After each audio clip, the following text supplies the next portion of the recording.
ده جون شغال قناص أكل عيشه من قتل الحيوانات المفترسة، لأنه بيشتغل مع بعثة كده في القطب الجنوبي لدراسة المناخ والظواهر الكونية، وهو بيبقى المسؤول عن تأمينهم من أي حيوانات مفترسة. وفي يوم كان في عاصفة جامدة قوي جاية على المكان اللي هم شغالين فيه، وكانوا لازم يلموا حاجتهم ويركبوا الطيارة ويروحوا لمكان تاني آمن، ويركبوا فعلا الطيارة. وكان الجو وحش فعلا، والعاصفة كانت صعبة قوي، لدرجة انهم كانوا حاسين بالمطبات الهوائية، وكانوا حاسين ان الطيارة بترقص زي الملاهي كده، لحد اما هوب الطيارة مرة واحدة وقعت باللي فيها. فاق جون من الصدمة، لقى نفسه وسط تلج وبس ولوحده. قام يبص يشوف باقي الناس فين، لقى الطيارة وقعت وولعت وكل اللي فيها ماتوا كمان، ومفضلش الا حوالي 7 بس. فحاول انه يفوق اللي لسه عايشين ويجمعهم ويشوفوا هيعملوا ايه في المصيبة دي. وباعتبار ان جون هو اشجع واحد فيهم، كان هو القائد وهو اللي بيحط الخطة، وقال لهم انهم لازم يولعوا نار عشان ما يموتوش من التلج، وكمان لازم يدوروا على اي حاجة ياكلوها عشان ما يموتوش من الجوع، وهيبقوا يباتوا الليلة دي في اللي فاضل من الطيارة، ومن بكرة يبقوا يتمشوا يمكن يلاقوا اي حاجة تنقذهم، لانهم مش هينفع يفضلوا قاعدين كده مستنيين حاجة تيجي تنقذهم. ونفذوا كلامه فعلا، ولحد كده الدنيا كانت تمام. يمكن طيارتهم وقعت، ويمكن يموتوا من البرد في اي لحظة، او يموتوا من قلة الاكل، بس ممكن يستحملوا ده كله. بس اللي ما كانوش عاملين حسابه بقى انهم يلاقوا ذئب طلع لهم. ولما شافوا جون بياكل في الجثث بتاعة صحابهم وحاول انه يبعده، الذئب اتهجم عليه وكان هيخلص عليه، لولا ان باقي زمايله جم وانقذوه. وبقوا كده في مصيبة كبيرة جدا، لانهم مش هيقدروا يناموا ولا يغمضوا عينيهم.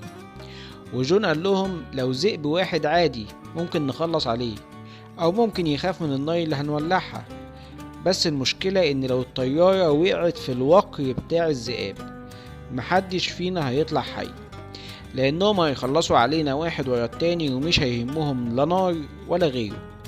وهم قاعدين بيتكلموا كده سمعوا صوت ذئب، ومسك جون الولعة كده، لقوا ذئب جاي ناحيته.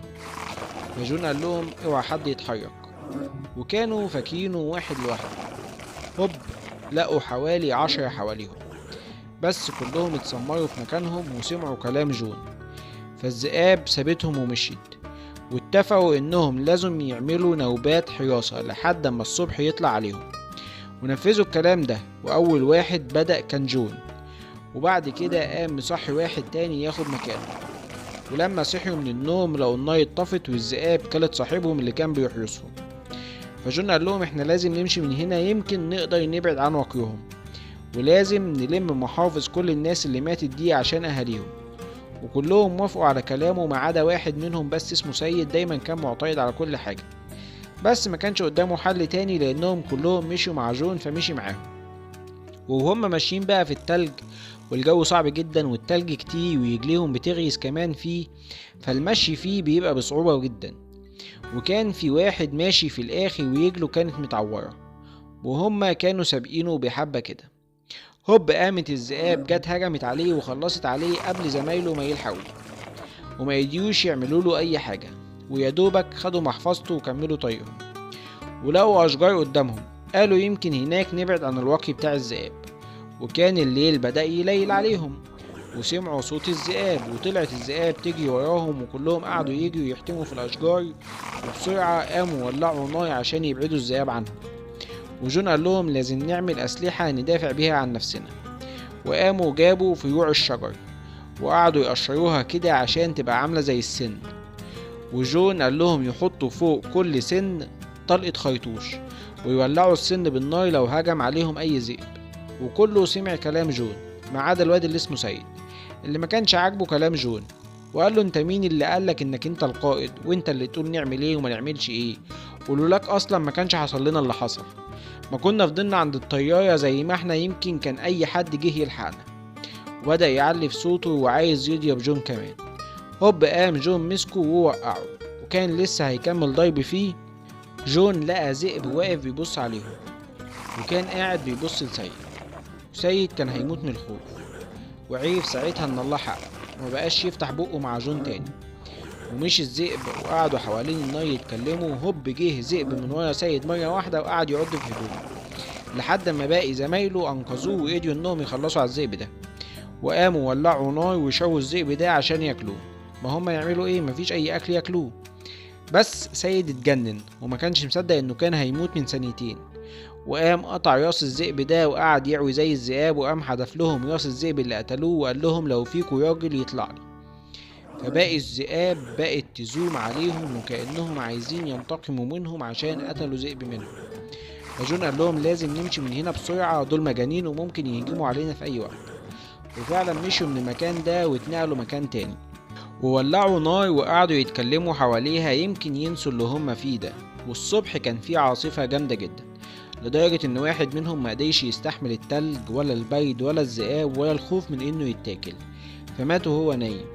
ومفضلش منهم الا 4، وسمعوا زي صوت نهر كده، بس كانوا لازم ينطوا مسافة كبيرة جدا. وفعلا واحد منهم نط ومد حبل للباقيين عشان يتصدقوه ويعدوا الناحية التانية، وكلهم عدوا لحد ما اخر واحد وهو بيعدي الحبل اتقطع بيه ووقع. الذئاب ما سمتش عليه وكلته ما خلتش فيه حتة سليمة، وسيد وقع من على الشجرة ورجله اتكسرت. بس كانوا لازم يمشوا عشان يوصلوا للنهر، يمكن هناك يلاقوا حد ينقذه. وقعدوا يمشوا فعلا لحد ما وصلوا للنهر، بس سيد كان تعب وجاب اخره، وقال لهم كملوا انتوا، انا ما بقاش فيا نفس. وقام مسلم عليهم وودعوه وسابوه ومشيوا. ومفضلش كده غير جون وألفريد، وكانوا ماشيين مش عارفين هم رايحين فين، واليأس بدأ يتغلل إلى صدورهم لأنهم مش عارفين هم رايحين فين ولا جايين منين، وكمان تعبانين وسقعانين وكل اللي معاهم ماتوا. لحد ما الذئاب طلعت عليهم فجأة وهم حاولوا يهربوا منها ونطوا في النهر، والمية شالتهم وحطتهم لحد ما يجل ألفريد اتزنقت ما بين صخرتين تحت المية، مقدرش يتحرك بيها ومبقاش عارف ياخد نفسه. وحاول جون انه ينقذه بس مقدرش، ومات ألفريد غرقان ومفضلش الا جون. وطلع من النهر وقام مطلع محافظ الناس اللي جمعوها وقعد يفتحها ويفتكر كل واحد فيهم وكل ذكرى كانت بتجمعه بيهم، وحس انه كده خلاص هو ميت مفيش اي مفر. لحد ما شاف الكبير بتاع الذئاب بقى طلع له بنفسه وكأنه بيقول له والله وقعت برجليك. ساعتها قام جون استيد عافيته من تاني وحلف يمين 3 انه لازم يخلص عليه، وقام مجهز نفسه وهوب بيخلص الفيلم على كده.